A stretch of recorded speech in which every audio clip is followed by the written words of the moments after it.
Hi everyone, my name is Pierre and I'm a product specialist with AVEVA Select California. In this video of the AVEVA Mobile Device Series, I'm going to show you how you can use the AVEVA Reports Web Portal functionality to view and interact with dynamic reports on your mobile device.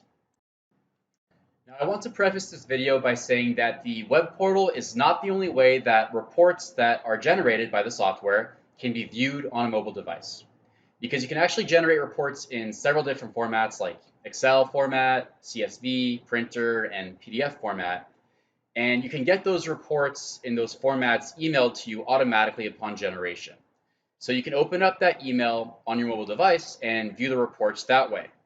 That's a completely valid way to open up these reports on a mobile device in the format that you choose.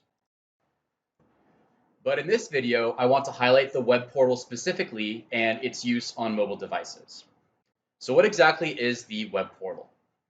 Well, the web portal enables you to view AVEVA reports dynamically from the currently running project all through a web browser.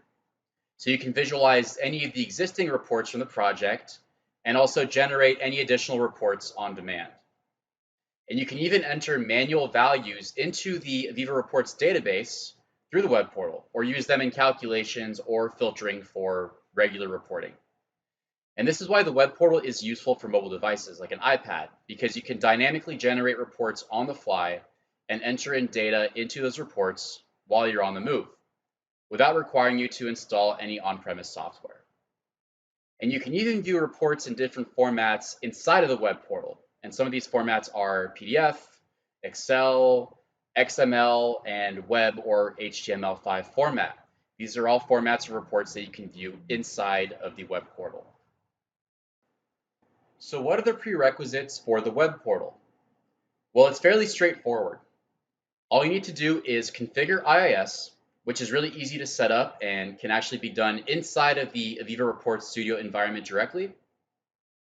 And also make sure that your mobile device is on the same network as the full AVEVA Reports Studio software, because the Studio software requires an active connection to it to distribute the web portal to the mobile device.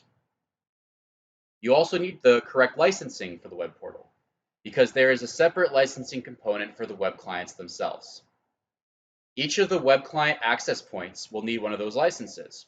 So every mobile device that you use with the web portal needs a web client license. Typically, though, these web client licenses are included in your AVEVA Reports license package, especially if you purchase it through Flex. But if you're unsure if you have the correct licensing for the web clients, please reach out to your AVEVA Select California account manager.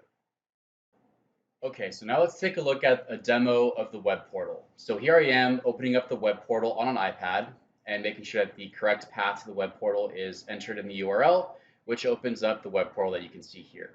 So now we're going to browse to one of the reports that's previously been generated to open it in PDF format inside of the web portal. So here I am clicking on the PDF icon for that report, and we can see the report that is generated in the middle of the screen here. Next, we're going to take a look at the manual data entry feature of the web portal. So let's go ahead and select one of our OEE calculation forms and open it up in web format, which you can see here.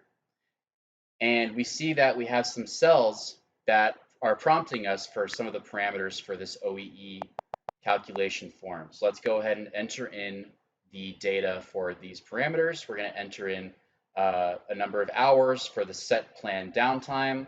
We're going to select motor 2 in the dropdown for the select equipment dropdown. We're going to enter 30 minutes into the next cell. And let's go ahead and enter some more values for number of produced parts and number of strap parts as well. And once we go ahead and do that, we can go ahead and click on the Calculate OEE button, and that will generate the report dynamically inside of the web portal based on the parameters that we entered in using the manual data entry. Now, in this case, the results of the OEE calculations don't make sense because I entered in some of the data at random, but that's okay. The point of this exercise was to demonstrate the ability to enter in data manually on the iPad through the web portal and generate reports on the fly.